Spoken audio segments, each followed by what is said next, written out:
Huni, what were you thinking, going out by yourself? Don't you know how dangerous it is? It's okay. Toba helped me. And we met some kind strangers who helped us, and... Kind strangers? What made you so sure they were so kind, huh? Oh, I suppose they had kind stranger written on their foreheads? Yeah, actually, they did. In big, bold letters. Don't talk back to me. The Mountain King problem still hasn't been solved. What would I do if I lost you too? No dinner for you tonight. They were good people, Dad. Dinner or no dinner. Hello again, Huni. It's Miss Paimon and Mr. Traveler! Dad, it's them! They're the ones who helped me! And I promised we'd take care of them if they came to visit. Oh, so you're the kind strangers. Well, I'm Trinidad. Apparently, you helped my daughter today, so if there's anything you need, just ask. As an elder of the Scions of the Canopy, I've got some influence around here. Now, I trust that you're sensible people who know better than to take advantage of their host's generosity. Yep, just helping a neighbor. We're not looking for anything in return. Oh? Well, let's hope so. Dad, please! They're not bad people. They've eaten at the same table with Kanich before. Be nice to them. Kanich? Wait! I heard that two mysterious travelers from afar showed up at the Stadium of the Sacred Flame. Are they you? And Paimon's the other. I do apologize. A lot's been going on in our tribe lately, and I suppose the pressure must be getting to me. I can't believe I was so rude to you. I feel ashamed. We got off on the wrong foot. Can we, start over? Oh, now we're talking. Seriously, though, don't worry about it. Already forgotten. We're just happy to see Huni got home safe and sound.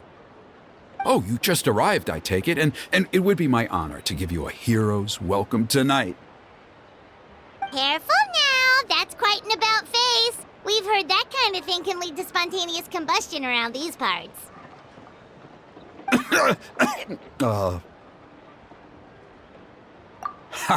My dear traveler, you are very perceptive indeed. Go inside now, Huni. Dad's got some important business to discuss. Okay. Look after Mr. Traveler and Miss Paimon. They're very special guests. Well, we'll hear you out, but we can't make any promises that we'll be able to help. Well, this is a matter of utmost importance. Please, allow me to explain. For many years, our tribe has celebrated the Turnfire Night.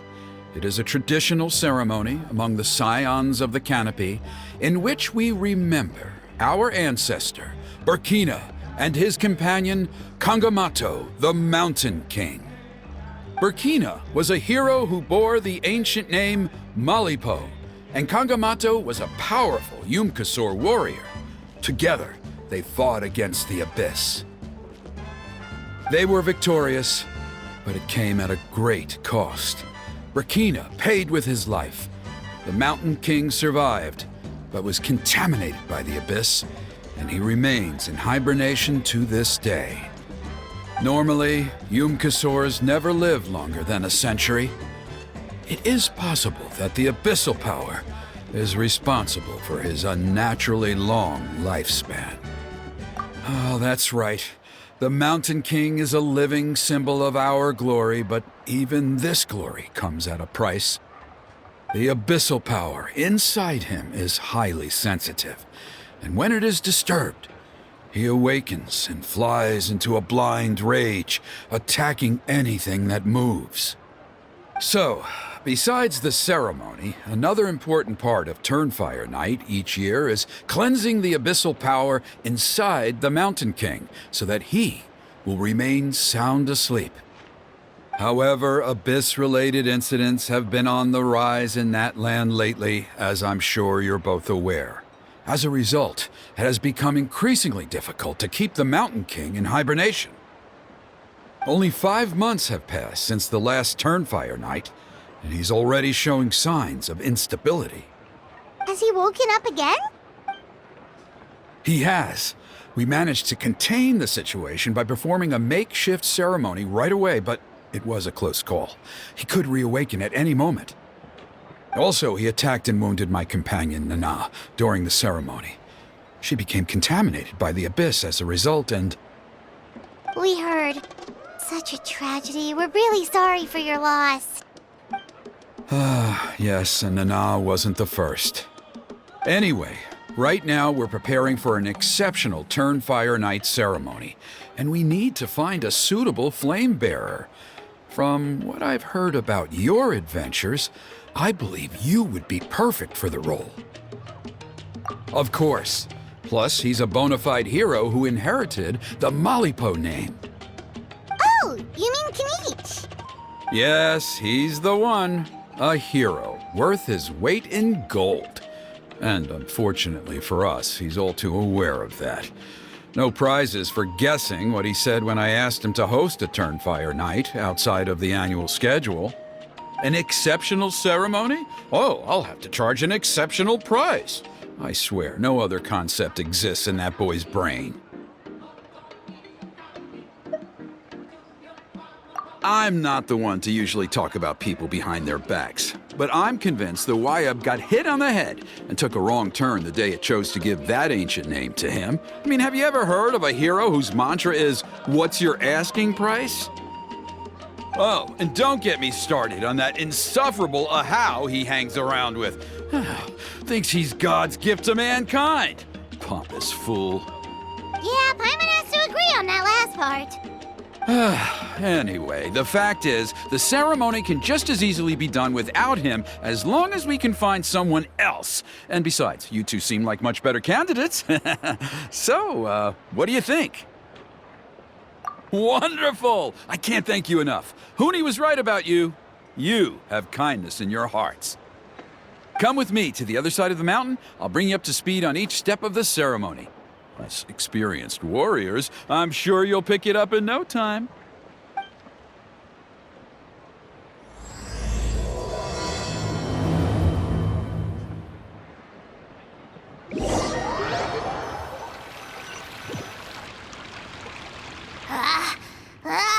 Achoo! Curses! Who dares insult the great Kahul Ahau behind his back? Oh, great Kahul Ahau, bless you. Shut your filthy mouth, worm of the abyss! Your putrid words defile the air we breathe. You make the almighty Dragon Lord, Kahul Ahau, sick to the stomach! Speaking as a member of the Abyss Order, that's music to my ears. Exactly the kind of reaction we're going for. But on a personal level, I gotta say, it's pretty hurtful. Ugh, never have we heard such brazen blustering from someone who is inches from death! Up yours, Four Eyes! We spit in your face! Pfft. Okay, well, that I am at a loss to explain. How do I manage to stay so chirpy and cheerful? I can only guess it's some kind of powerful magic. But I digress. Mr. Kinich, I admit it, you, sir, are a legendary hunter. Still, the only reason you caught me is that I was reluctant to run away.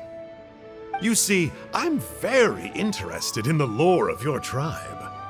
Okay. Is that it? Kay? Aren't you intrigued to know what it is about you guys that prompted a visit from the Abyss? It's the extreme sports! The other day, I narrowly avoided getting hit by a very brave soul who just leaped off a cliff. I think you call it bungee jumping? Anyway, I was very impressed. That is what I call embracing the spirit of adventure. Look, I even did a painting inspired by the bravery and freedom of the Scions of the Canopy. You scum-sucking swine! Ugh, I swear, if you go bungee jumping, it'll be without a rope! Head first off the tallest cliff, with a band of hunters on your tail, and nowhere left to run, and a bottomless cesspit waiting for you on the ground. You say that, but I get the sense that Mr. Kinich isn't planning to take my life right now. On top of that, I'm tired of spying on you from afar. So why don't we just negotiate a comfortable operating distance that works for both of us?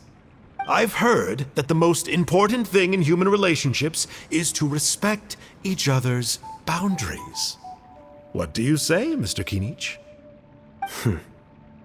Or you could tell me what it is you're really after. What? And then I'll name my price.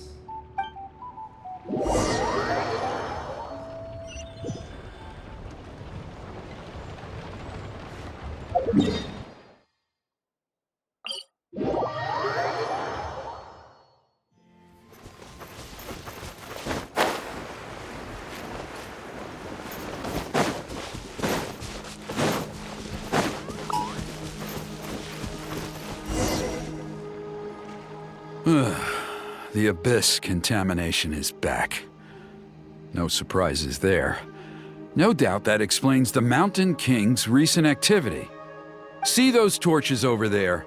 Those are the Sacred Flame offshoots that we requested from the Stadium of the Sacred Flame. They contain the power of the Pyro Archon. Are you saying that the Sacred Flame and the Turnfire are the same thing?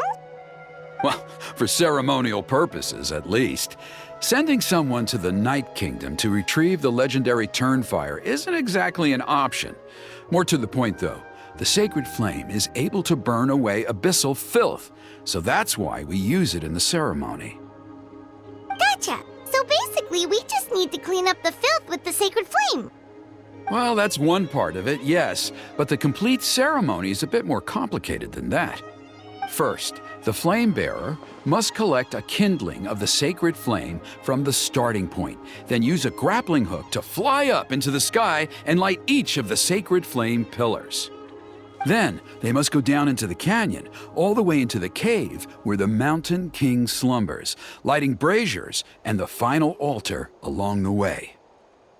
The most skilled flame bearers can accomplish all of this without touching the ground once. As much as I hate to admit it, Kinich is capable of this. Wow! He can do all that flying without ever falling to the ground? Well, of course Paimon can. It'd be much harder for you guys. Well, don't worry. It's not a requirement of the ceremony. You're allowed to touch the ground. The only thing you're not allowed to do is turn back. The flame bearer must always keep moving forward. You can't skip a pillar, then come back to it after lighting the next one. To do so would be to disrespect our ancestors. So, what actually happens if you do turn back? Surely the fires don't just go out. If you're not careful, you might get burned. What about today then?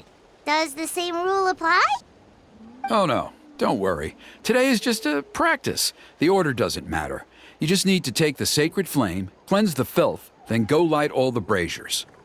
Are you ready? I'll repeat all the key points again. Gather the kindling, cleanse the filth, and light all the braziers. I'll wait for you at the end.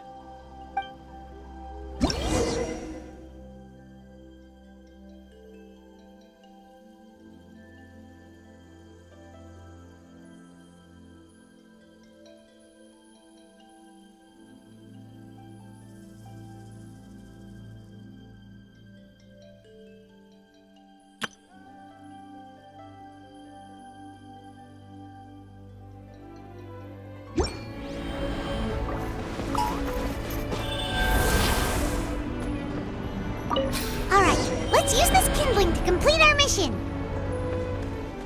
There's abyssal filth over there. Let's burn it away with the sacred flame.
All right, Let's hope you put finish up a this good fast. fight.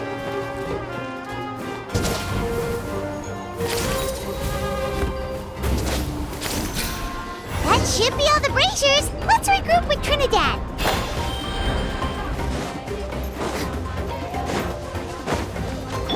Ring cutter.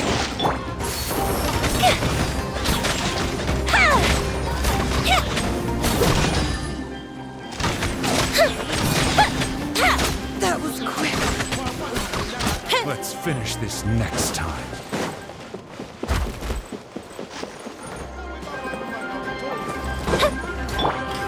Gather! No, my sword. Fire hazard.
I knew I was right about you. You have outperformed all of the other previous candidates.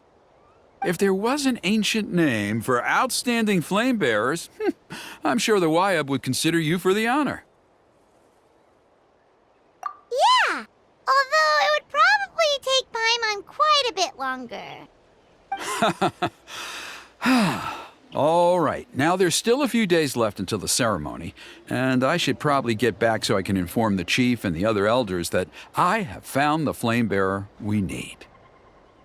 Oh, you mean they've still got to sign off on it? Some of them are still hoping we can come to an agreement with Kanich, but that's only because they haven't seen you in action. Still, I'm the one responsible for securing a flame bearer, and my recommendation is you. Just for Paimon's own peace of mind, are you sure it's not going to be a problem having Outlanders take on such an important role in your ceremony? See that place over there? There was a time, long before the age of Burkina and the Mountain King, when we, Scions of the Canopy, called that our home. After a period of upheaval, our ancestors were forced to move away. Now, it has become a place where our youths go to develop courage and kindle a spirit of adventure. If we fail to keep the threat posed by the Mountain King at bay, it might not be long before we have to move again and find a new home. So, to answer your question, I think everyone will agree that you are the right choice. Fair enough. Desperate times call for desperate measures. I'll need you to drop by my place at some point before the ceremony, if that's all right. There are still a few final details that we need to discuss. Okay, see you later then. You have my gratitude. We've helped out with a lot of other local festivals before, but this one feels a little different. Anyway, let's take a break before heading back to Trinidad's place.